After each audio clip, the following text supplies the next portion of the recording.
ఆలోచన చేయమని అడుగుతా ఉన్నా. ఈరోజు వస్తా ఉన్నా 11,30,000 క్యూసెక్కుల గురించి ఏదైతే మాట్లాడుతా ఉన్నామో, ఈ 11,30,000 క్యూసెక్కులకు సంబంధించి మొదట ఇది రావడం ఇదేం కొత్తేమీ కాదు.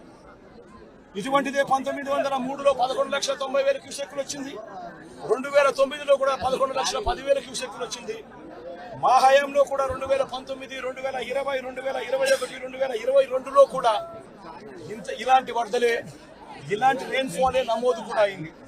కానీ ఇలాంటి రెయిన్ఫాల్ నమోదైనా కూడా మా హయాంలో ఎప్పుడు కూడా ఈ మాదిరిగా 11 లక్షల క్యూసెక్కులకు చేరడము, దానివల్ల ప్రజలందరూ అసలాకుతలమైన పరిస్థితులు రావడం ఎప్పుడు జరగలేదు. 2021లో శ్రీశైలం నుంచి దిగువకు 8 లక్షల క్యూసెక్కులు, శ్రీశైలం దిగువకు 8 లక్షల క్యూసెక్కులు 2021లో కిందికి వదలడం జరిగింది. దిగువ పులిచింతల్లోకి మూసీ నది నుంచి 1,50,000 క్యూసెక్కులు రావడం జరిగింది.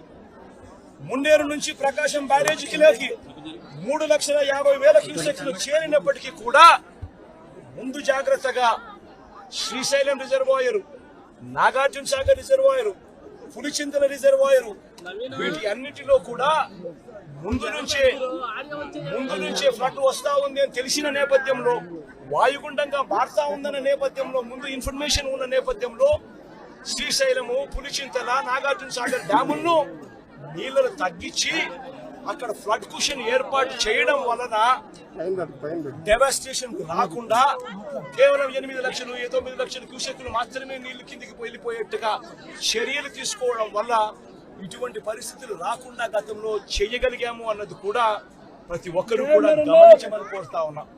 ఇంతటి మ్యాన్ మేడ్ ఫ్లడ్ క్రియేట్ చేసినందుకు చంద్రబాబు నాయుడు మొట్టమొదటిగా ప్రజలకు క్షమాపణ చెప్పాలి.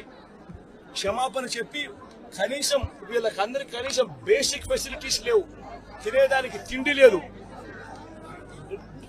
తాగేదానికి నీళ్లు లేవు, రిలీఫ్ క్యాంపులు లేవు, రూపాయి డబ్బు ఇవ్వలేదు. వీళ్ళందరూ ఎలా బతకాలని చెప్పి అడుగుతా ఉన్నారు. చంద్రబాబు నాయుడు ఇక్కడికి వచ్చి క్షమాపణ చెప్పి సమాధానం చెప్పాలని కూడా అడుగుతా ఉన్నారు.